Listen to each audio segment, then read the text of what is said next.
pengangkut kebutuhan sayur mayur itu mulai banyak mengalir dari Jeneponto ke Makassar itu fakta yang tidak terbantahkan itu. Kalaupun Pak Bupati karena tidak mau barangkali Jumawa tidak mau tidak mau mengklaim seperti itu, tapi faktanya ya seperti itulah, bahwa Jeneponto yang selama ini kalau orang lewat di jalan poros itu selalu menganggap bahwa agak-agak panas kalau lewat situ, agak gersang, tapi faktanya justru menjadi sumber penyuplai sayur mayur untuk daerah yang justru kita kenal selama ini sebagai sumber sayur mayur di ibu kota provinsi di Makassar. Ya. Jadi jangan hanya lihat sepintas atau hanya lihat kulitnya. Ya. Jeneponto ini semuanya potensi, Pak.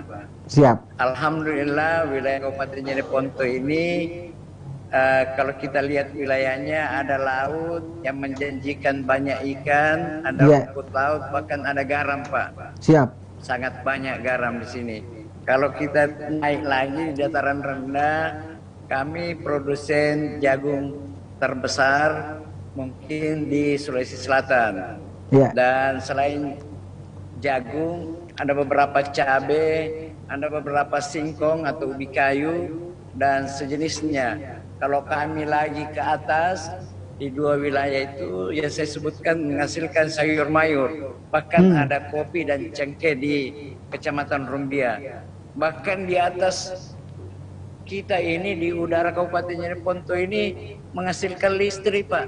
Kalau orang Jeneponto ini tidak bersimpati sama daerah tetangga ke Makassar, lalu mematikan semua aliran strom, tidak mengirim garam, ya daerah tetangga ini kira-kira cari garam di mana dan cari strom di mana, Pak? Siap. Begitu Pak Rambe.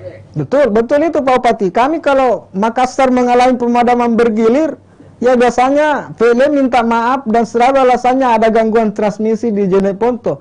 Itu artinya betapa signifikannya itu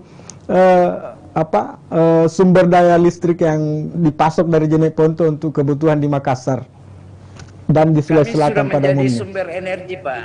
Iya, siap. Di sini energinya Sulawesi Selatan, Pak. Iya. Di Jeneponto ini sudah lebih 1000 megawatt yang dilahirkan yang kita distribusi sama Sulawesi Selatan. Jadi harusnya ini orang Sulawesi Selatan lebih perhatikan lagi Jeneponto karena kita sudah distribusi listrik, distribusi garam, apalagi kalau kita lihat peta Sulawesi Selatan, Jeneponto itu ada di bagian telapak kakinya Sulawesi Selatan, Pak. Kalau secara anatomi manusia, kalau kaki kita yang direfleksi, maka seluruh tubuh ini akan berpengaruh terhadap perkembangan kesehatan. Makanya senantiasa direfleksi, Pak, bagian kaki supaya Sulawesi Selatan sehat. Harus rajin-rajin dipijat-pijat